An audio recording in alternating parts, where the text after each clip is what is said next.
What's interesting is you have a civilization being built that started off by genetic mutating an existing hominid species on Earth to create a worker race. A worker race that was enslaved but didn't believe they were enslaved.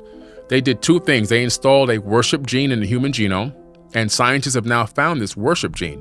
When this gene is turned off, the person has no need or want to worship outside of itself or him or herself.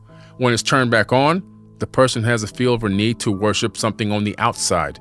When it's off, we go inside. So this worship gene was put in. They were masquerading as gods. They needed to put that in there to keep us loyal to them. So we would do the work thinking they would be giving praises to the gods. And then the second thing is, as you look at the Emerald Tablets where talked about everybody was spread out around the planet and people were told to go around the planet and rule over different areas, I believe that the reason what makes you a Caucasian, makes me a black person, makes an indigenous American person red, is a genetic marker. Because I started digging into this. I said, why is this color difference?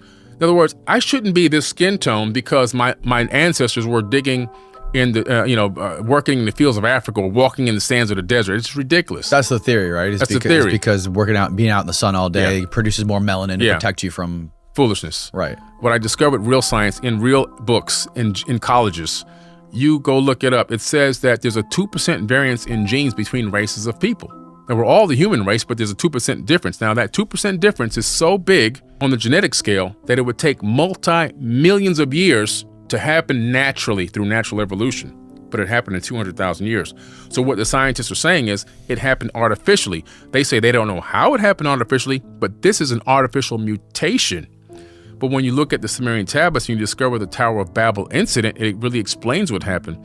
When Enlil, who's known as Yahweh, comes back and sees humans building a tower into the heavens in one of these cities, duplicating what the Anunnaki had built, he gets pissed off because he realizes, oh man, Enki got me. These people are too smart.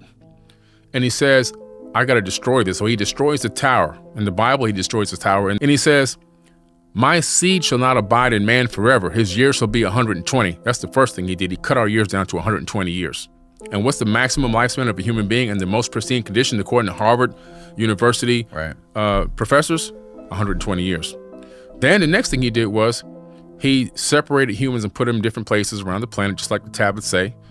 And then he confused the languages so that we couldn't communicate and collaborate anymore, which is why there's all these different crazy languages. And then on top of that, he put a brand. There's a brand. Whoever ruled over an area, brand your people. We know that those are your people. Brand your people. So there's this separation, this divide and conquer tactic that's a super ancient divide and conquer tactic that happened long, long time ago to separate and divide humanity into these sects and these different compartments. So for what reason, though? To keep us from collaborating, to keep us from living longer, number one, keep us from collaborating with each other. And look how it's worked.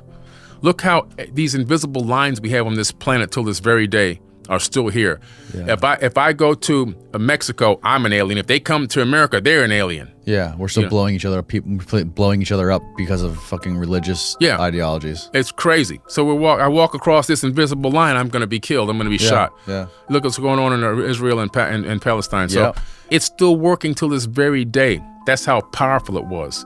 And we have fallen victim and prey to genetic modification and dogma that has really held mankind back from achieving its maximum potential in a much shorter period of time. We're still going in that direction, but we could have been so much further along if it wasn't for the dogma.